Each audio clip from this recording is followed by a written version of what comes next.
sentenced to death. But I wasn't the least bit rattled. I even had the nerve to mouth off in front of the cameras. I will give $100 million to whoever gets me out of here.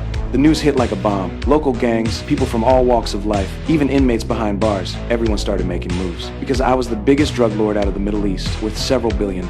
They loaded me into a prison transport and headed for federal penitentiary. Halfway there, an escort police cruiser cut off the transport. Two cops stepped out and walked straight toward the vehicle. The first one to make a move was the very officer escorting me. He grabbed the keys and unlocked my shackles. $100 million was practically in his hands until a SWAT unit stumbled onto the scene. His partner opened up with a submachine gun and got dropped by a single SWAT bullet on the spot. With the whole thing blown wide open, the other cop did everything he could to cover me while I got to the car, but before he could run with me, SWAT turned him into Swiss cheese. I hijacked the cruiser and floored it, but I still couldn't bust through the perimeter. But that $100 million bounty had already made everyone lose their minds. The authorities knew things were going sideways fast. They scrapped the original plan and brought in a helicopter to move me by air. What they didn't count on was someone already had eyes on it. One shot to the engine. Cover!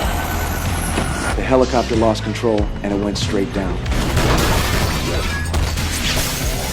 That's what money can do. With every plan falling apart, law enforcement regrouped and went all in. Every cop in the city was mobilized, a convoy of dozens of vehicles. They'd barely gotten underway when an old man shuffled slowly across the road. A traffic cop started telling him to move, and before he even finished his sentence,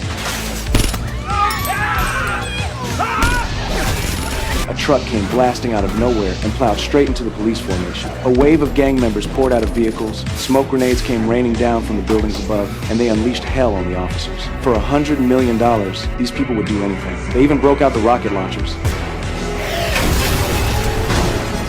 leaving nothing but fire and wreckage in their wake. The mob boss finally carved his way through to the transport vehicle and yanked open the door. Inside was nothing but a dummy. Turns out the police had been running a decoy operation the whole time. The real me had already been quietly slipped through an underground tunnel under SWAT escort into a waiting vehicle, still bound for federal prison. I wasn't about to let it go at that. I turned to the SWAT officers in the car and asked how much they made in a month. 66,000 a year. Not even with overtime. Then casually doubled the bounty on the spot. $200 million, split three ways, $66 million each. One of them scoffed and didn't even bother to respond. Then, without a word, the officer behind the wheel slowly hit the brakes and turned his gun on his own partner.